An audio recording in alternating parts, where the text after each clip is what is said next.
Last thing, guys, and we didn't get to Jeff Sessions. Let's make it quick. Lightning round. Do you think Obama? Do you think Trump should have picked Jeff Sessions? He says he regrets it. What do you think about Jeff Sessions as our Attorney General? I mean, and people try to use what I said about Jeff Sessions before when I was saying that the NAACP was protesting. What I was saying was it's more than just a protest. You know, if you're going to do something besides one of my closest friends with the NAACP. And they said, oh, I was criticizing the NAACP protesting. No, I was criticizing that I'm tired of marching and protesting and we need to get in power. So that's number one, to clear that up.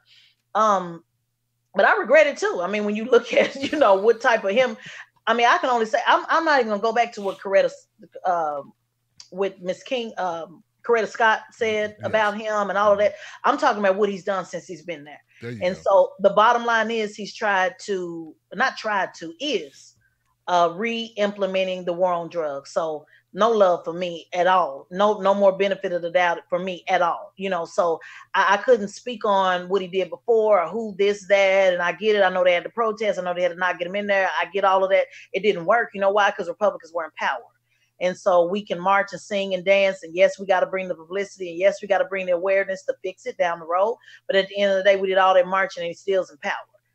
Trump obviously doesn't want him in office because if you don't do what Trump say, Trump is just like Trump's always been. He wants you fired and out the door. He gangster with it all the way through and through. And I hope people see that when they say Obama can't do this and Obama can't do that. If y'all haven't learned nothing else from Trump, he's showing you how to work that bullet pen. That's for damn sure. So for those who said what he couldn't and couldn't do, Trump's showing you what now. It might get him impeached, but he definitely showing you what it's called to be. You don't have to like it. But he's definitely, showing you that, oh, no, I'm president. And if I don't like what you do, I'm putting you out the door. Where every other president before him was bureaucratic and, did it the right legal way. But but at the end of the day, Trump is a bottom line gangster. So if you ain't doing what he wants you to do, he's all about that business of getting you out. Do I agree with it? No. Is it wrong? Yes. But I'm still just stating the facts. If Obama had been that way just some of the time, on some of the policies that I feel are important. And I'm sure he was fine. He was, other people have opinions too, but I feel a lot of attention was on immigration reform with him, LGBT.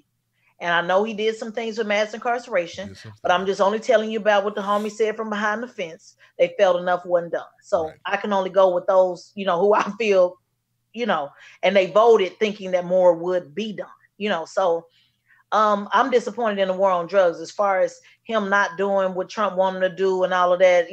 That shit show, it means nothing to me.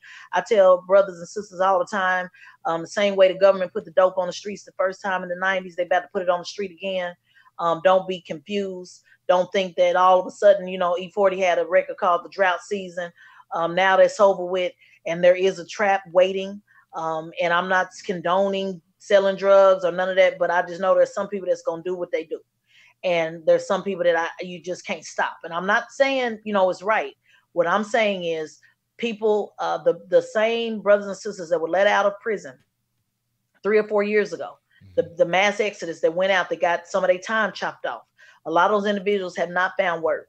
A lot of those individuals still struggling with mental anxiety. A lot of those individuals have not yet been adjusted to society. Right. And so now that the war on drugs is back, what happened the first time? The dope is going to be on the streets. And that means they'll be selling it again. And a lot of these brothers will be getting second, third offenses to go into formalized slavery for the rest of their life. Only this time it won't be another 5-6 decade run like in the 90s.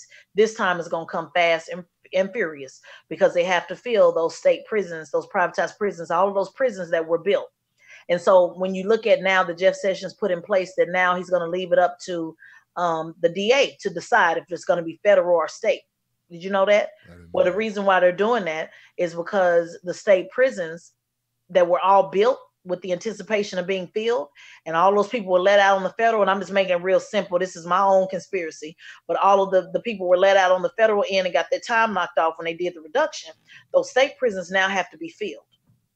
And there's a lot of documentary on this, a lot of information on this, that a lot of the prisons that were built with the anticipation of locking up more men and women, now they have to fill them. And I personally believe now that they have allowed, you to decide if it's going to be a federal or a state case. That is for so each individual state can figure out where they want to put their new slaves. So this game is real. You want to talk about being rigged? This is the most rigged. I mean, this is the thing that's absolutely affecting our society. And so that's my concern with Sessions, and it has nothing to do with Trump wanting to pick him because his prosecution of Hillary Clinton. He says he recuses himself for prosecuting Hillary Clinton, anything to do with her email scandals or even the Clinton Foundation, if I understand it correctly. But my thing with Jeff Sessions, I agree with you, the drug war. People don't know this, but man, crime is down. I know we talk a lot about crime. We talk about, everybody else, Chicago. Like, overall, crime is down. It's not like we got this crazy crime spree going on and we got to do something right away, or the world's going to hell in a handbasket. That's not what's happening. These private prisons. The other thing I don't like about Jeff Sessions is he started meddling in marijuana laws. I want to see marijuana decriminalized. I think that needs to happen. I think it should have happened well before now. It should have happened under Obama. It didn't happen under Obama. But he did say he would leave it to the states, and now and Trump ran on leaving it with the states, and now it's like Sessions talking about, well, we don't want to leave it with the states. I don't understand that. The other thing is the civil asset forfeiture. That ain't nothing but getting robbed. More people had their goods, their money, their property seized by cops than who had their houses broken into and robbed. You understand what I'm saying? People don't realize how big civil asset forfeiture is. I'm not a huge fan of John Oliver on HBO, but he did a whole segment on civil asset forfeiture. I encourage everybody to go check it out. Yeah. You think it don't matter till it's your stuff. These people's stuff, a lot of people's stuff have been seized without even going to trial, without being convicted of anything. They just say, we suspect that you may have been doing something, and they take your car. They take your money. Like this is what's been happening in America. This is ramped up under Jeff Sessions. I have a lot of issues with Jeff Sessions. But if Hillary broke crimes, she should be punished like anybody else who broke crimes. People gave you flack for saying, if black people can go to jail, other people go to jail too. Well, so can Hillary Clinton if she broke the law.